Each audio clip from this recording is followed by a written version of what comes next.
Taking hardwood cuttings of your favorite plants in winter is a gift of beauty that keeps on giving year after year. So in today's video, I'm going to share some super simple methods of taking and rooting hardwood cuttings of one of my favorite plants, hydrangeas. Plus, for a little twist, we're going to run an experiment and see if we can get those hardwood cuttings rooted faster than ever. Let's dig in.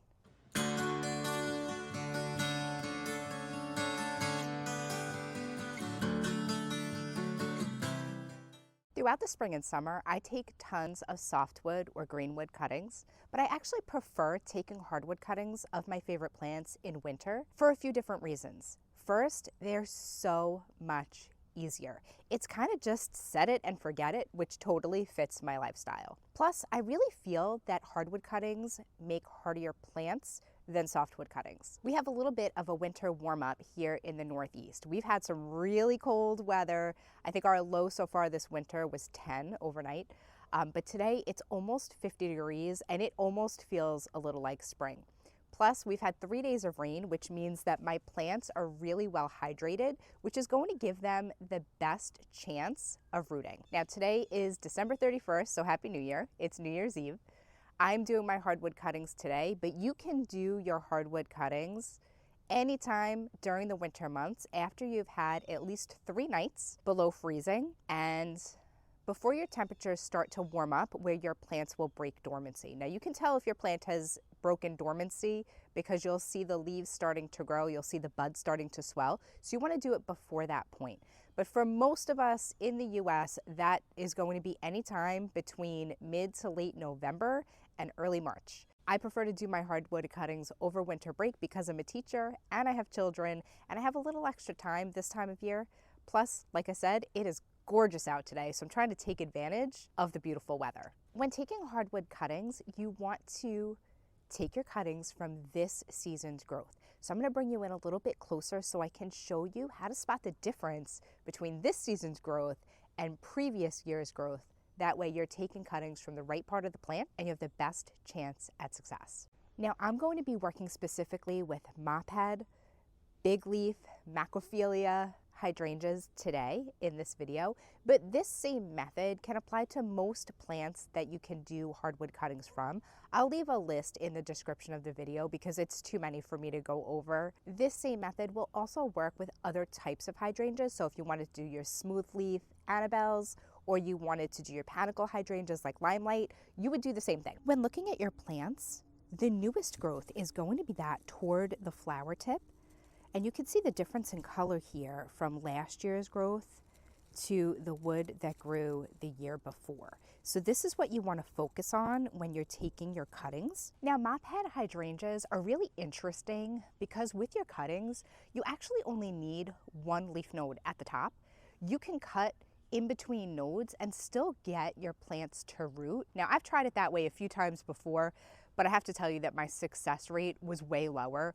So I'm going to be taking cuttings with 2 nodes, 1 on the top and 1 on the bottom. The area where the bottom leaf node is where the roots will most likely form. If you were doing this method on a panicle hydrangea like a Limelight or a Bobo, you would want to have at least 2. I would go really for 3 or 4 leaf nodes, and you would want to have at least 2 leaf nodes below the growing medium line. Now you can see I did not deadhead my hydrangeas this year because these spent flowers act almost as little umbrellas and they help protect the buds that are forming lower down on last year's growth. So you probably know that most Mophead hydrangeas bloom on old wood. That means that this plant has already set its buds for next year's flowers this past August and September. So by leaving these flowers, it helps protect these lower buds from snow and from ice and sleet. Check back in with me in the spring and I'll show you how to effectively deadhead these flowers while not harming the buds. But that being said, when you're taking your cuttings, you want to be strategic and cut from areas of the plant where you're not going to miss having flowers. If you're going to be taking cuttings from a newer variety of Mophead hydrangea, like Endless Summer, they bloom on old wood and new wood. So even if you cut some of the old wood, you'll still get blooms this year, which is really nice. This is an older variety, so I'm going to be cutting from the back of the plant. so that I won't miss the blooms facing my driveway in the street. If you were applying this method to panicle hydrangeas, they bloom on new wood, so it won't affect your blooms. You want to use a pair of sharp, sterilized clippers to take your cuttings. This was actually one of my Christmas gifts. One of the drawbacks of hardwood cuttings is that they tend to have a lower success rate than softwood cuttings. So you definitely want to take more cuttings than the number of plants that you want. I'm aiming for 9 cuttings for this video because we're going to put them in 3 different places and see if we can get them to root really fast. And I want to be able to compare apples to apples so that you can see what the difference in the growth time is. So you want to take your cuttings with at least 2 leaf nodes, one for the top, where the leaves will come out and create photosynthesis later as the plant is growing, and one on the bottom where it will create roots. The top flower up here does not count. You could kind of feel along the stem where some of the leaf nodes are if you don't see ones. I'm going to cut on a 45-degree angle.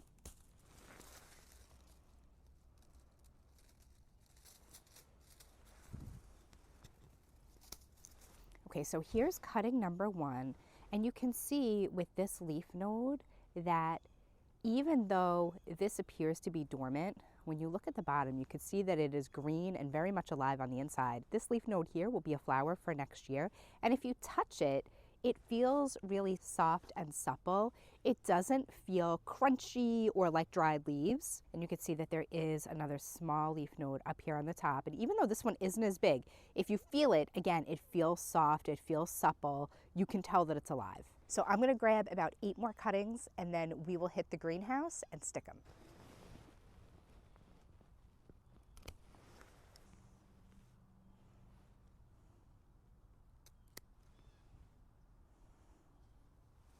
The nice thing is that you can get multiple cuttings from one stem. I do find though, as you go lower on the plant, the leaf nodes are spaced out more, so you may need a little more space in your pot, depending on what you're using for your propagation. That might make a difference to you.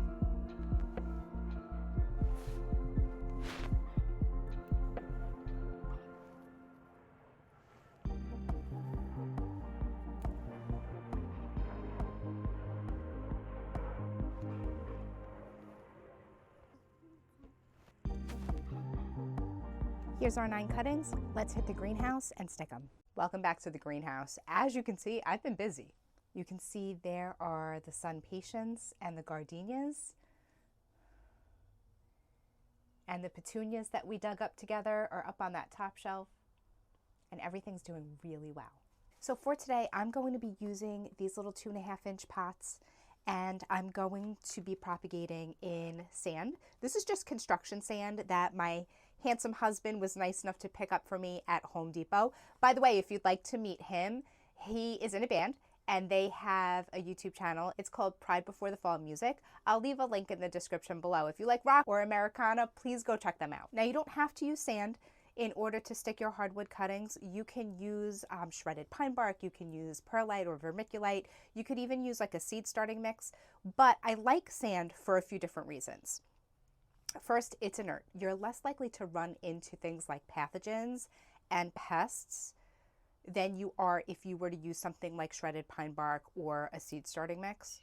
The other thing is it's really well draining, so it's less likely that your cuttings will rot or that their roots will rot once they start to sprout. I also find it easier to untangle the roots when I take them out and pot them. I'm going to be doing 3 cuttings for each pot, so later on when I have to take them apart, I find it a little bit easier in sand, but you don't need to make a special trip to the store. I still have my clippers. We're going to use this to scrape the bottom of the stems. I'm using a rooting hormone called Hormone. I've used this for years. This same container has lasted me like 3 years at this point, and I've got like a ton left.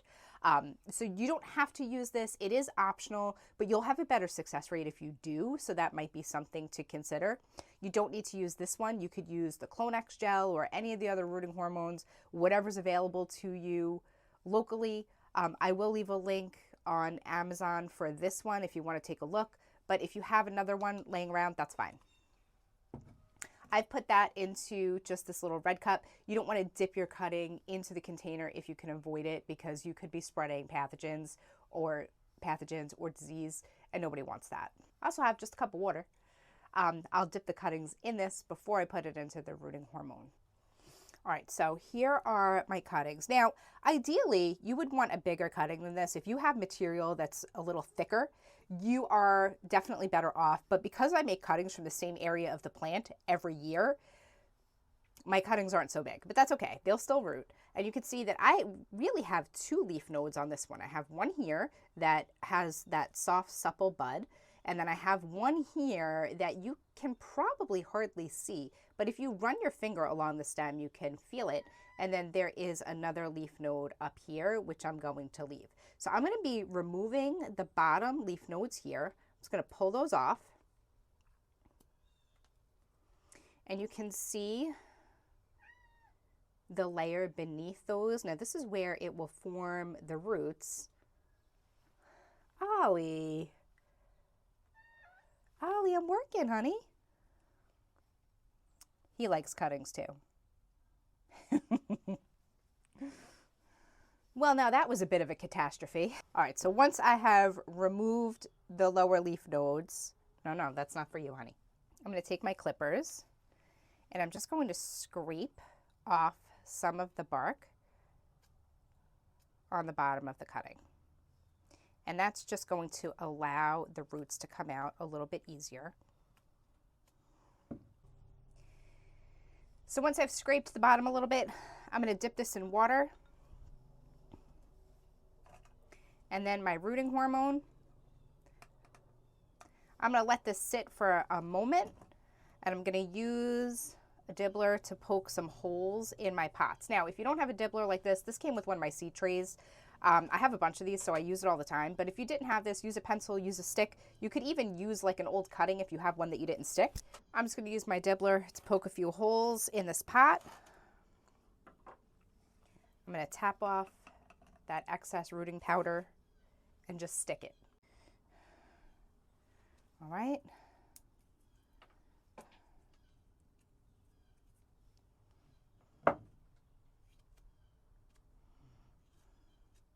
So while I am getting the rest of these cuttings ready, I would love to hear what are your favorite types of hydrangeas, or you can tell me what the best gift that you got was for the holidays. As I said, I got these nice clippers. My family really knows how much I love gardening, but I also got some really nice new garden tools. I got a very cute blanket. And of course, some clothes. All right, so that is batch number 1. Moving on to batch number 2. One thing I forgot to mention, if you ever take cuttings of hydrangeas and you put them all together and get to the area where you're going to be sticking them and you can't remember which way is up, if you look close, these buds point up. So if they're pointing up, this is the top of the plant, this is the bottom of the plant. If you try to root it upside down, you're not going to get roots. All right, so you want to definitely have it inserted the right way so the buds point up.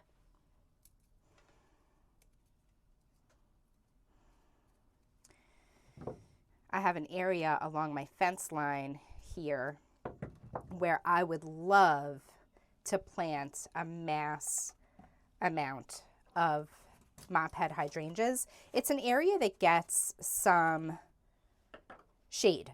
So I feel like the hydrangeas will do really well there.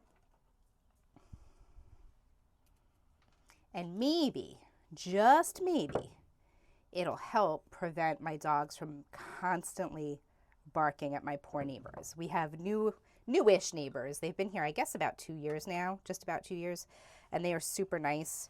But my dogs are super protective, and as much as I love them, they are super annoying.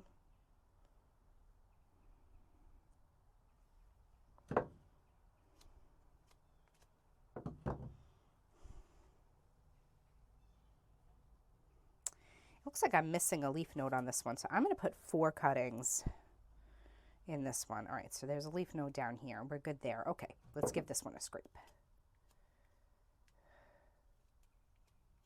Just want to nick it a little bit. And if you forgot that step, honestly, it would probably still root, but it makes it a little bit easier if you nick it. Okay, so that's number 2.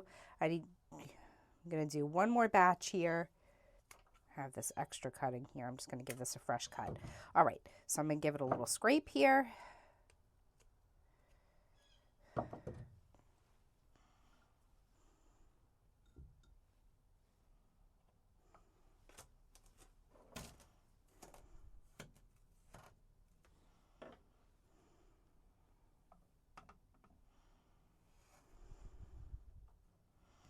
This is a good one. This is a nice thick one. You can see those big, beautiful buds.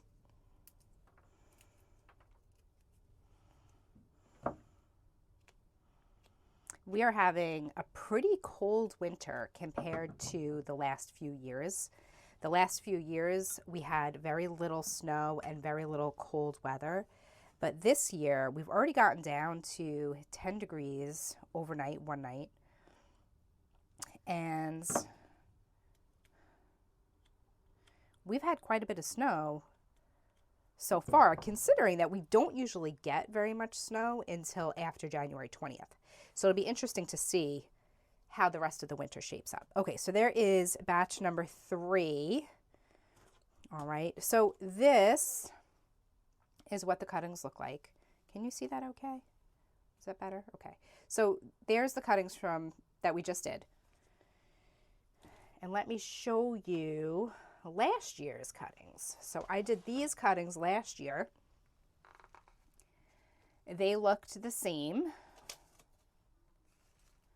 And you can see that now they are much better branched. And these, I know they look really small, but when they were actively growing, the stems were much bigger. There was only 1 or 2 flowers on here because, again, hydrangeas bloom on old wood, but some of the leaf nodes that we left had flower buds, so they did bloom a little bit. I'm hoping that these guys will be ready for sale this year. Now, I wanted to be able to show you how big these have gotten really in just one season, but I don't typically leave them in the greenhouse, so just this is future information for you. Hydrangeas need a cooling period in order to bloom. So I leave these in my unheated hoop house. They get a little bit of protection in there. But they still get that chilling period. So it depends on the variety of hydrangea, but most hydrangeas need 6 to 8 weeks at temperatures between 35 and 45 degrees. Now, what's really interesting is that temperatures below 32, so like when you have freezing nights, that doesn't count as a chilling hour because it's below freezing. So these I will put back in my unheated hoop house to chill. And then I'm going to try to wake these up early this year by bringing them in here, or maybe bringing them in my house and putting them on a heat mat. I would love to be able to plant some of these out and maybe sell some for a profit. Hydrangeas tend to be really good sellers for me for my small backyard business. So the more the better. That brings me to the next part of the video, which is going to be the experiment. I'm going to take these 3 different pots and put them in 3 different places. Now, if you don't have any outdoor structures where you can house your plants, that's fine. These can sit outside. I would put them in an area where they're going to get indirect light, where they'll get rainwater, because the only thing that you really need to worry about at this point, you don't have to worry about humidity levels or any of that stuff. You don't have to cover them with plastic or a dome or anything, which is what makes hardwood cuttings so easy. The only thing that they need is regular water. So if you live in an area where you get regular water, you could put these outside in an area with indirect light and just check on them every once in a blue moon to make sure that they're getting enough water. If the medium feels dry, just, give it a sprinkle. It doesn't need a ton of water, just enough to keep the moisture down. Now, these hardwood cuttings will just sit out in your elements until the soil temperature warms up to about 70 degrees. And at that point, it will start putting on active growth and active roots. Last year, I took cuttings very similar to what we just did, and I left them in my greenhouse where it is really lightly heated. I keep the temperature in here just high enough that things like my sun patience and my tropical gardenias don't die over the winter. So because they're in the structure, they're protected from the wind, they're protected from ice and snow and sleet, but I keep the temperatures really between like 38 and 45 at night unless we happen to be having a warm up. Where in the hoop house, once the sun goes down, the temperatures get cold. It's only like a degree or two above whatever the outdoor temperature is. So last year when I took these cuttings, they sat in my greenhouse until I needed to start my seeds, and then I moved them to the hoop house. These took about until May to start setting roots, and I could tell by June that they were rooted and they were starting to actively grow, and they've actually gotten pretty big. I cut them back when they had just a couple of true leaves. That way they would branch out more, and you can see where the original cut was. This was the original cutting, and then all of this was new growth from last year. What I really want to do is find a way to get these cuttings to break dormancy and start putting on roots and actively growing now, because then they would probably be that size by June. So we're going to take one of these pots, we're going to put it in my kitchen. I'm really lucky that my husband understands my love of gardening. On a heat mat, and see if we can wake these up early. And then in part 2 of this video, we're going to compare the growth rates to see what the difference is if we're able to get these to wake up early, and how much active growth they put on in comparison to one pot, which will remain in here in the greenhouse, and one pot which is going to hang out in my unheated hoop house. All right, and the last step here is always to just water these guys in.